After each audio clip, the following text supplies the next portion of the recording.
Anambra State Anthem.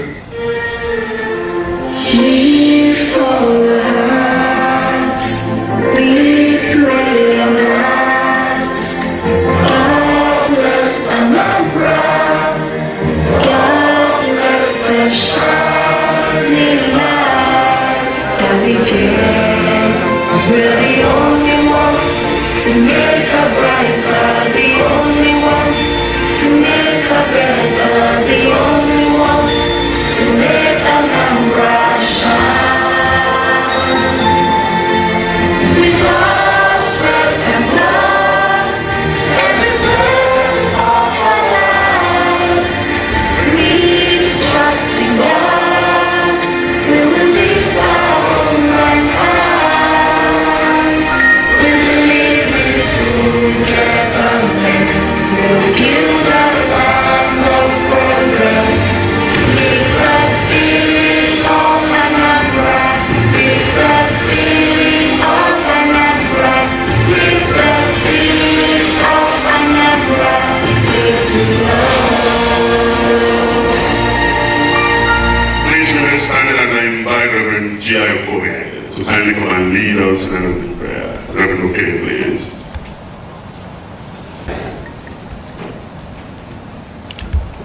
Oh God, our Heavenly Father, we want to thank you for the opportunity to bring to us together here this morning. We want to thank you for the opportunity traveling mercy granted to us. We want to thank you for our brotherly and sisterly love to assemble here for a purpose. We want to thank you for our governor who pilots the affairs of this world state. Now, Heavenly Father, I want to commit you to your church the program of the day and your Son whom you will use to impart to us wisdom and knowledge with which we will live and shine so that people will see and glorify your holy name. Father, when we come to the end of the program, your name and only your name will be glorified. This is prayer through Jesus Christ, the Lord. Amen. In the name of the Father, the Son, and the Spirit. Amen.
me stand on the distinguished guest to the ABS 30th anniversary lecture.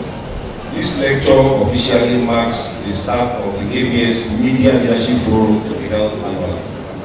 I am most gratefully and humbly doing this on behalf of the following people. His Excellency, the highest working governor of Anambra State, who has most kindly passed on this torch to me in trust on behalf of Anambra as MD CEO of ABS. Will be charged to break new ground to ABS, to make ABS a shining light and example in the whole of the Southeast, to transform ABS into a world-class media and entertainment brand, to bring back the happy and glowing days, and to make ABS the pride of Anambra and friends of Anambra world over. I am also welcoming us all on behalf of the Honorable Commissioner for Information, Culture and Tourism, Chief Tony Onima, my very supportive Oga at the top. The brand new, almost day-old Board of Directors of the Anambra Broadcasting Service, led by the Chairman, Mr. Emeka Mabiuna, and the members, Professor Mrs. Kate Oganoga, Mr. Marcel Mahafa, Mr. Aliu Imoka, Chief Tony Onima, Dr. Mrs. Patricia Ndo, and lastly, my humble self. Also, on behalf of the House Committee on Information, House Committee on Information under the chairmanship of Honorable Polly Onyeka. Sorry, I have to smile because Polly and I have been having some exchanges. Also, I say none. Ugunu Jibia, Ugunu Geregina, Nana Jesus.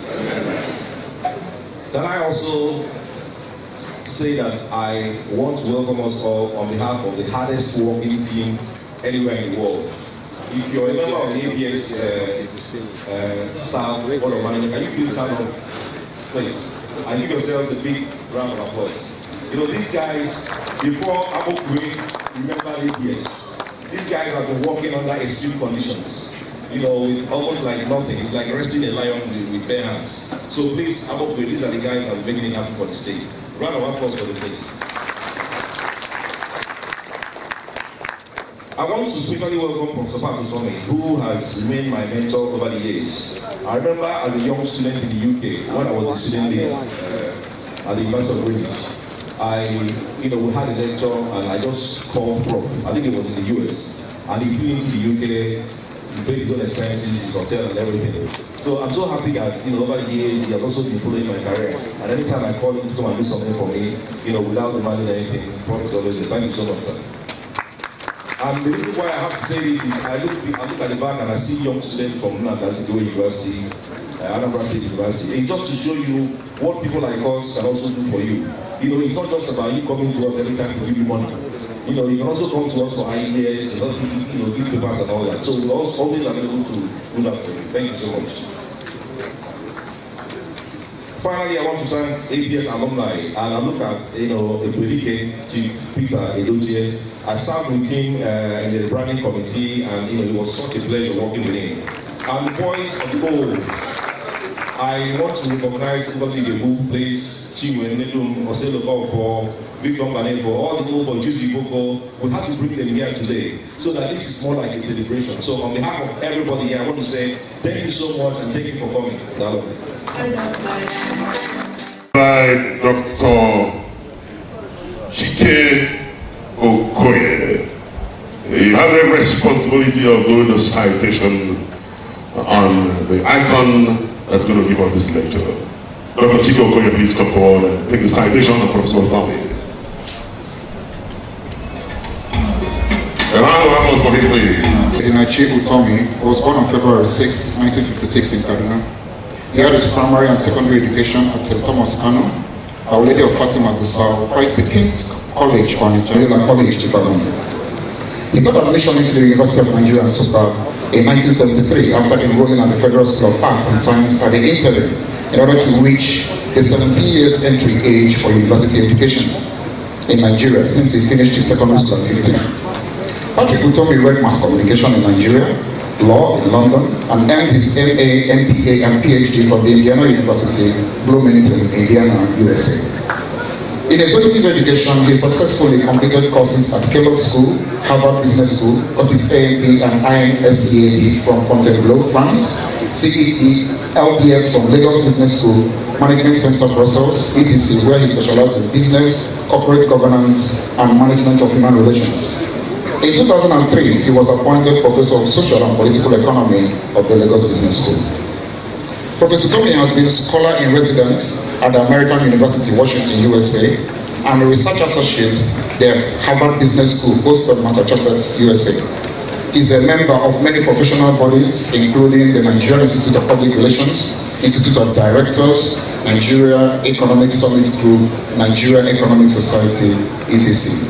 Professor UTOMI is also a trailblazer in entrepreneurship, being chairman of many corporate organizations, including Platinum Bank, Corporate Finance Group, Fenacop Building Society, Business Day Media, publishers of Business Day newspapers, Vivant TV series, Patito's Gang, and Welcome Magazine, Graceman Chocolate Manufacturing, Englewood, New Jersey, Partike Communication, 20 Cup Africa, the owners of 20 TV Group, director and co-founder of Late Sir, Nigeria's first internet service provider, chairman UTOMI Limited, Bompak Limited, Baywood Continental Limited, and oil servicing company, Nagode Industry Limited, and many more. This mogul of many names has also served numerous social enterprise associations as first vice president, US Nigeria Economic Institute, member governing council of Institute of Directors Nigeria, chairman Education and Research Committee of the Institute of Directors of Nigeria, chairman Economics and Statistics Committee, Lagos Chamber of Commerce and Industry, chairman Committee for Privatization of Motor Industry Assembly, Plants, Bureau of Public Enterprises, chairman South-South Economic Summit Group, member African Studies Association USA, member Board of Trustees of Transparency International Nigeria, member National Council on Privatization Steering Committee on Antitrust Reform, chairman Concerned Professionals, that is the Pro-Democracy Advocacy Group that was founded to oppose military rule in 1993, founder Nigerians United to Resist Anarchy, Vice President Aki Ikenga, member Organigo Amioma, member Executive Committee Ndibo Lagos and Bahanese Ndibo, President UNN Alumni Association Lagos, Patron Confraternity of Christian Mothers, Catholic Archdiocese of Lagos, Chairman Economic and Budget Committee, Apapa Council of Manufacturers Association of Nigeria, and many others. Professor UTOMI is also a fellow of many bodies, including the Institute of Directors, Nigeria's Institute of Public Relations, Institute of Management Consultants of Nigeria, Catholic Institute of West Africa, and he's also a Papa honoree. This indefatigable colossus has been engaged in many national, international, and regional assignments, including participating in the biannual conference of the Aspen Institute France, as the Europe-Africa Summit, secretary and later acting chairman, Economic Advisory Committee for candidate Olusegun Obasanjo in the run-up to the 1999 presidential election, member, Advisory Committee to review JAMB, member, Delta State Think Tank on Development, chairman, Committee of the FCT Minister for the City University of Abuja, consultant to the World Bank Group Private Sector Assessment for Nigeria, served alongside Dr. Ngozi Okonjo-Iweala and Harvard's public health economist, Professor David Bloom, on the task force of the British Council on the Generation Next program, was a sponsored participant to the global knowledge conferences in Accra and Kuala Lumpur, Malaysia, and others too numerous to mention. Worthy of note is the fact that as way back as 1983, Patrick UTOMI was Special Assistant to the President of the Federal Republic of Nigeria on Political Affairs and Policy Monitoring.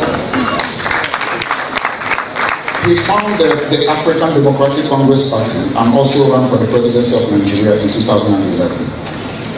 He's sitting right here, the man from Igusa, Iloshiri, Masoko government of Delta State, a business mogul, captain of industry, erudite scholar, economic buccaneer, political stalwart, efficient administrator, international academic, manager of people, entrepreneurial colossus, social activist, the role model, the people's champion, the Peter Drucker of Nigeria, the numero uno, the Epluribus unum, the man, Patrick UTOMI. Thank you.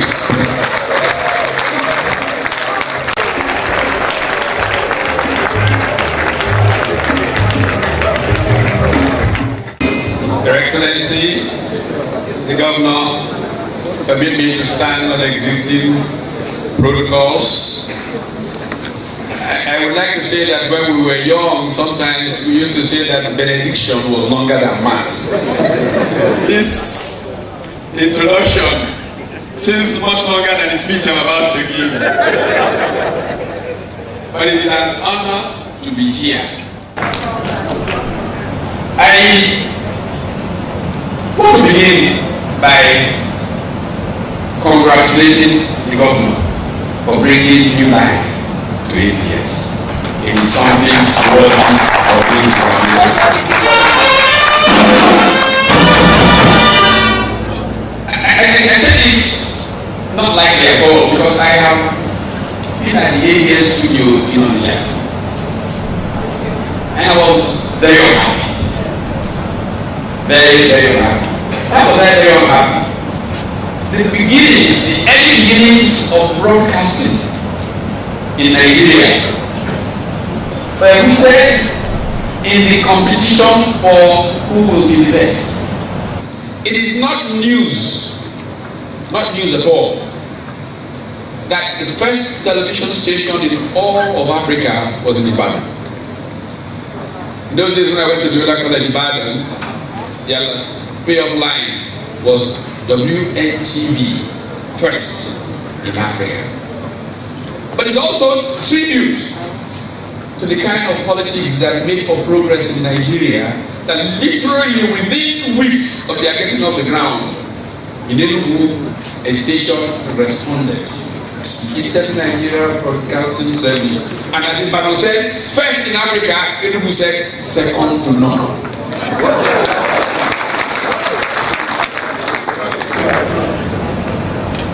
Anambra is the heart of the original Eastern Nigeria. And it must be said. That's right. And so I thank all who have committed to this process. I was surprised as I arrived and I was introduced to the supporting cast for the governor, almost all of whom I knew. And so when we look at media, politics, and nation building, it's important for us to engage this very subject of a very difficult period in our history that we are struggling to deal with. I guess why do we worry about the media at times like this? It's important to point out that about a week or so ago, the pioneer Director General of Nigerian Broadcasting Commission, the man I had the good fortune of actually living with in Bloomington, Indiana, in the late 70s, in grad school, Dr. Tom Adaba, wrote some very scathing commentary on the broadcast media in Nigeria and the run-up to the 2015 election. And it brought back memories of '66 to me. I may have been a little young, but I was not young at all. Because one of the good fortunes I had growing up, a remote part of northern Nigeria called Buzo, where Tudi and Chitana were classmates before we met at CKC, but it was run by Dominican priests of the American Order. And John F. Kennedy was president of the United States of America. And I used to wake up 5 a.m. to go and serve at Mass every morning. And they fed me on everything John F. Kennedy was writing, saying, doing as president of the United States of America.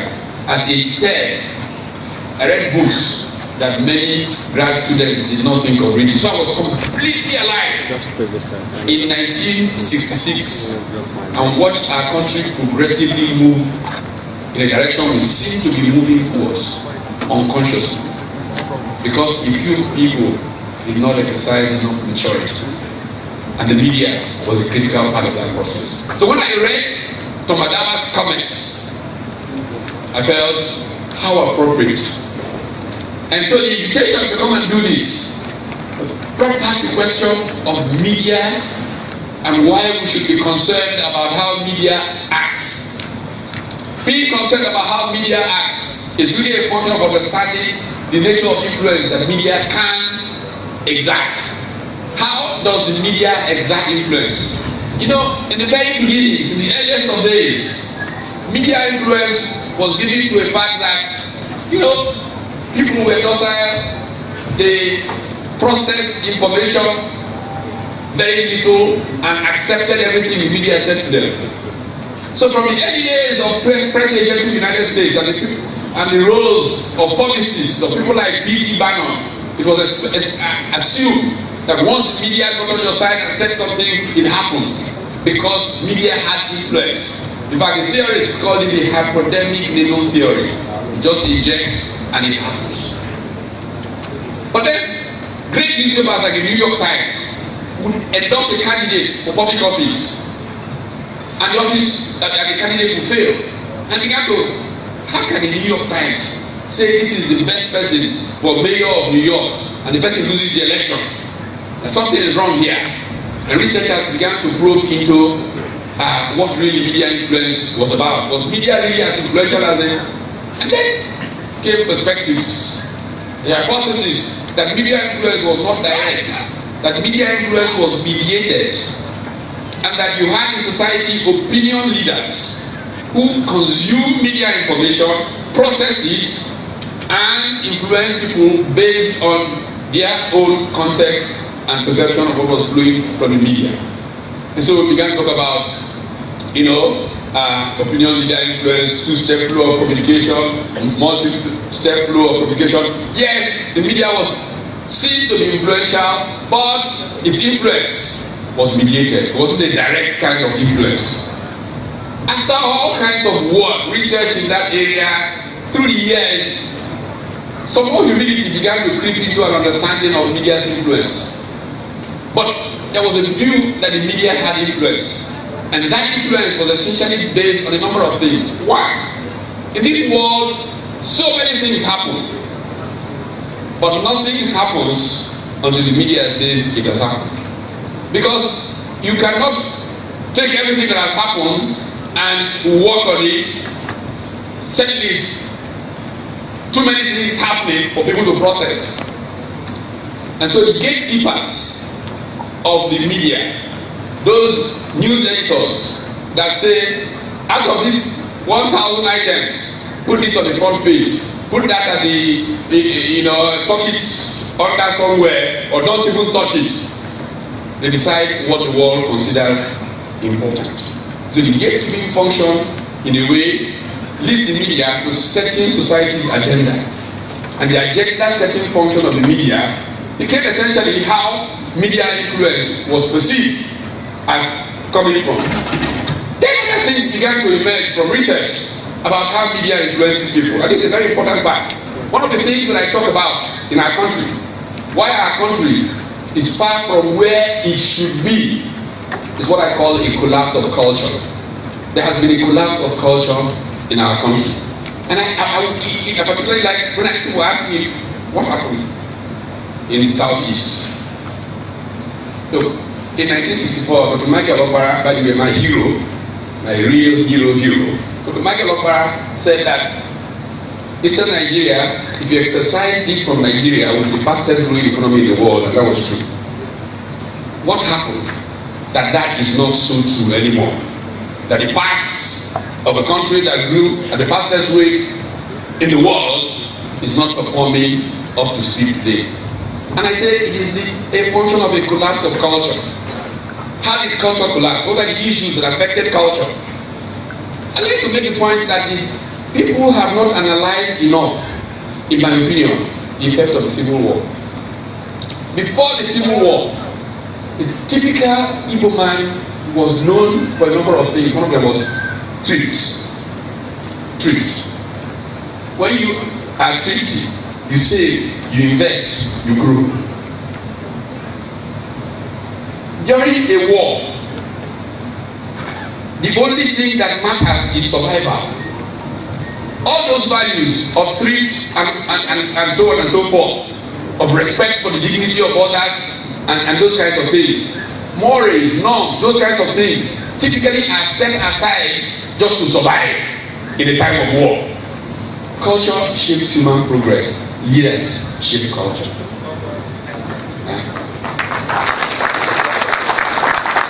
So the media confers status. That status conferral function of the media is critical for culture, because part of what has weaned us is when 419 people, when people who don't have the values that can move society forward are seen in the media, they become the new way of society. And progress is denied that society because the values are not the values of progress. This is where the gatekeeping function matters. Because many people who are doing wrong things in society, if they are denied the limelight, there will be no attraction for those things. They do those things because if they get money from anywhere, they will be celebrated by some people. And that's their whole motivation. But if you have $1 billion and you are worth nothing in the eyes of the gatekeepers, society will make more progress. Because only those who actually make a difference to society get that status conferral that comes from media. So these are some of the sources of discussion of media influence which have come through the years.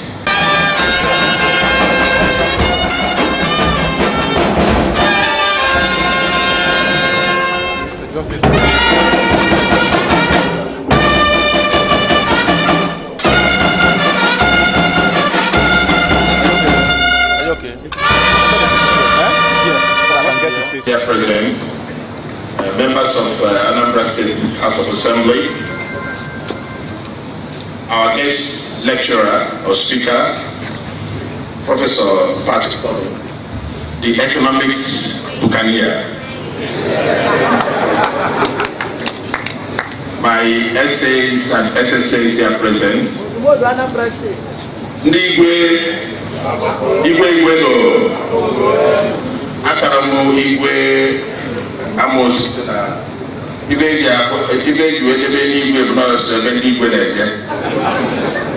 somebody tried Igwe can I especially recognize our great actor and an old boy of ABS, Pete Edochie. You and your team are especially recognized. And the current staff of ABS who are trying to shape the culture, you're also very specially recognized. Ladies and gentlemen, I will stand on the protocol earlier established by the Managing Director of ABS.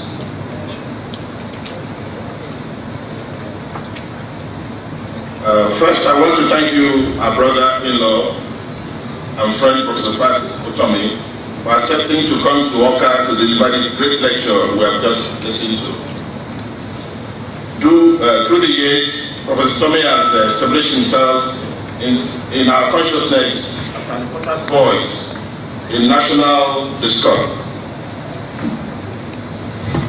And we have all seen the reason why that is so. From the ovation given to him, it is evident that he has done justice to the lecture.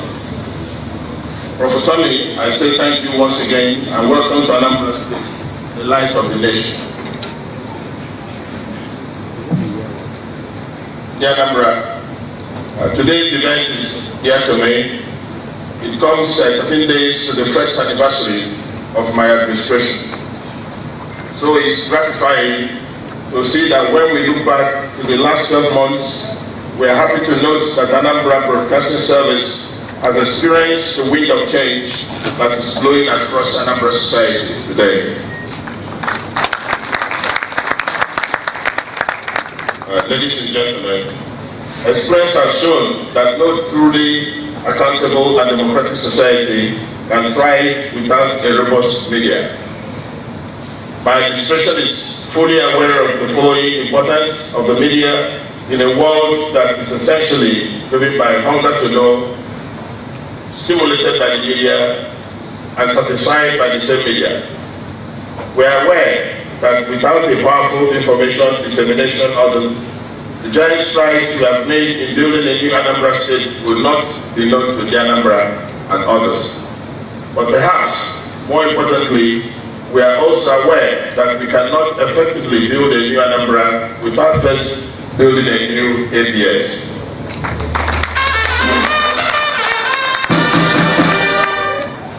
Armed with this awareness and satisfied with the present status of this great heritage, we resolve to overall rebrand and reposition the Anambra Broadcasting Service to fulfill its mandate to the government and the people of Anambra State.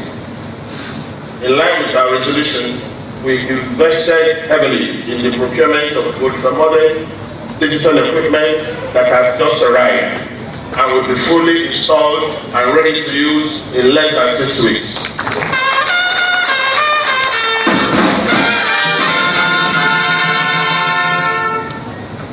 These instruments will bring clarity to the current ABS stations, and the reach will be very far.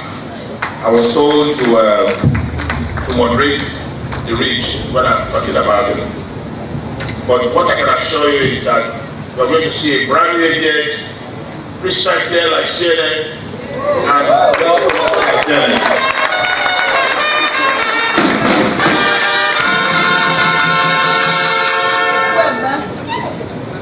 I have been assured by the experts that when fully operational, the new equipment will place ABS on the commanding height of the broadcasting industry in the entire southeast of Nigeria.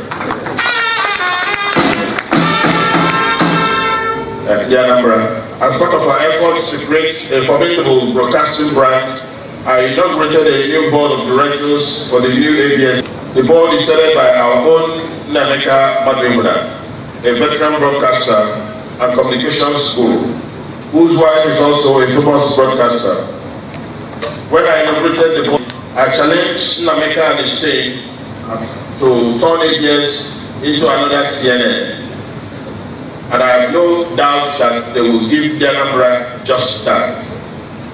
Ladies and gentlemen, my administration holds the media in high esteem. So while we have invested so much in buying equipment and retooling our processes, we are also aware that equipment alone cannot give us the world-class media and entertainment outfit that we desire. Consequently, we have resolved to train the staff of ABS, hire fresh talents that will bring a new excitement to the airwaves and adopt some global best practices in broadcasting that will make ABS compare quite favorably to CNN and other top Nigerian stations.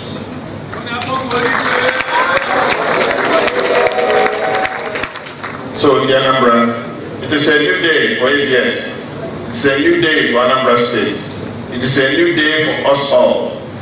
In conclusion, as we round off the first year of my administration, I wish to call on the good people of Anambra State to embrace the new spirit of Anambra, which has been the driving force of my administration in the past 1 year. The spirit of Anambra is that restless voice inside every one of us that constantly urges us towards excellence.